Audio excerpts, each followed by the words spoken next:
True experimental designs are a cornerstone of scientific research, particularly in fields like psychology, sociology, and medicine.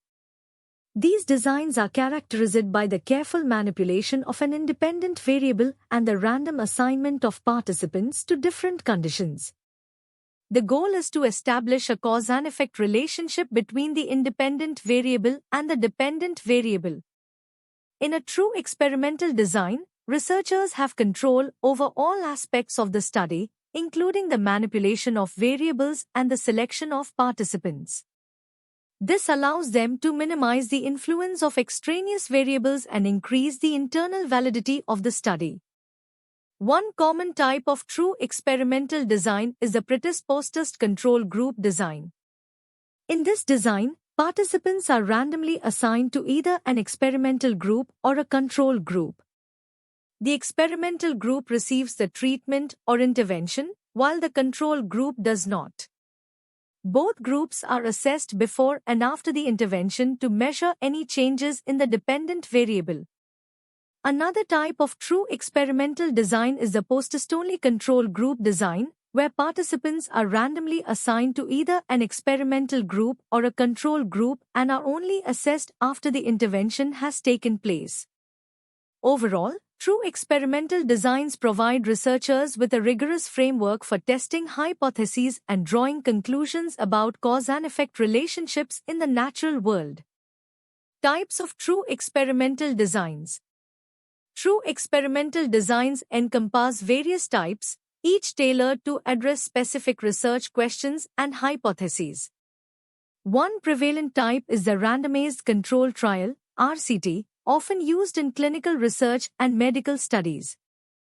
RCTs involve randomly assigning participants to either an experimental group receiving the treatment or intervention and a control group receiving either a placebo or standard treatment.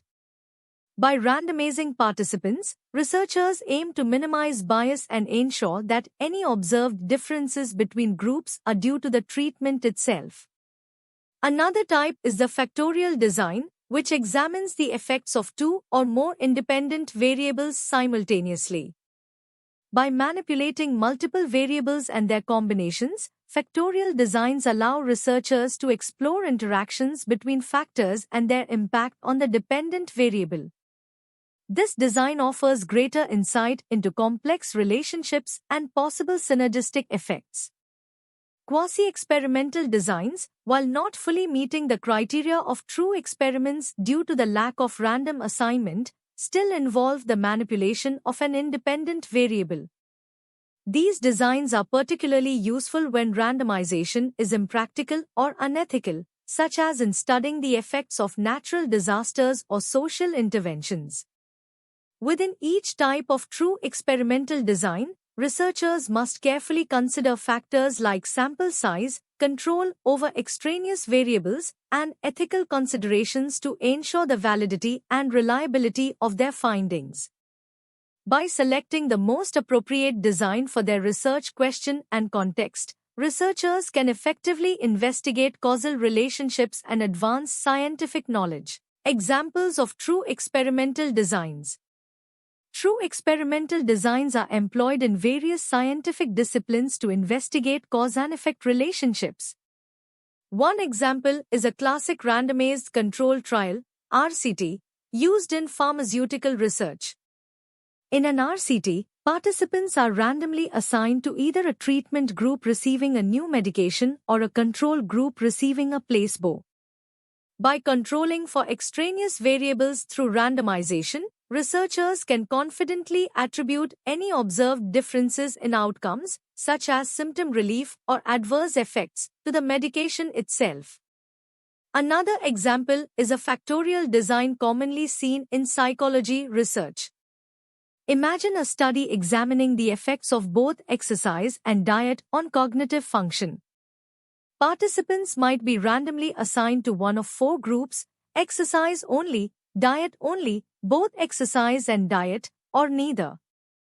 By manipulating these two independent variables, exercise and diet, and observing their combined effects on cognitive performance, researchers can discern whether certain combinations yield better outcomes than others. In education research, a quasi-experimental design might be used to evaluate the effectiveness of a new teaching method. Researchers could compare the academic performance of students in classrooms where the new method is implemented with those in classrooms where traditional methods are used.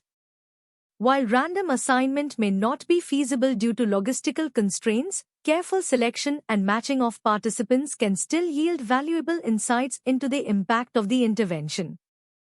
Overall, these examples illustrate how true experimental designs enable researchers to rigorously test hypotheses and uncover causal relationships in diverse fields of study.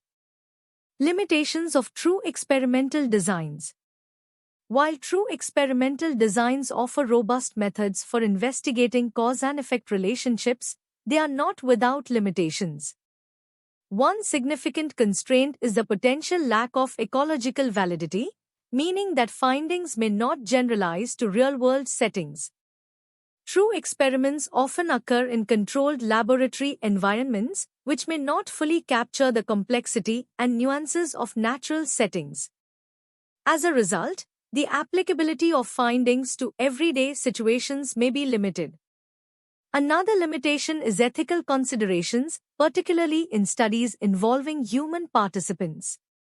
Random assignment to different conditions may raise ethical concerns, especially if one group receives no treatment or a potentially harmful intervention. Additionally, researchers must ensure that participants fully understand the risks and benefits of participation and that their rights are protected throughout the study. Furthermore, true experimental designs may be resource-intensive and time-consuming. Random assignment, rigorous control of extraneous variables, and careful measurement of outcomes require substantial effort and resources. This can limit the feasibility of conducting large-scale studies or investigating complex phenomena with multiple variables. Lastly, true experimental designs may not always be feasible or appropriate for certain research questions or contexts. For example, in studying rare or sensitive phenomena, randomized control trials may be impractical or unethical. In such cases, researchers may need to employ alternative research designs, such as quasi-experimental designs or observational studies, which have their own strengths and limitations. In conclusion, while true experimental designs offer valuable tools for testing hypotheses and establishing causal relationships, researchers must be mindful of their limitations and consider alternative approaches when necessary.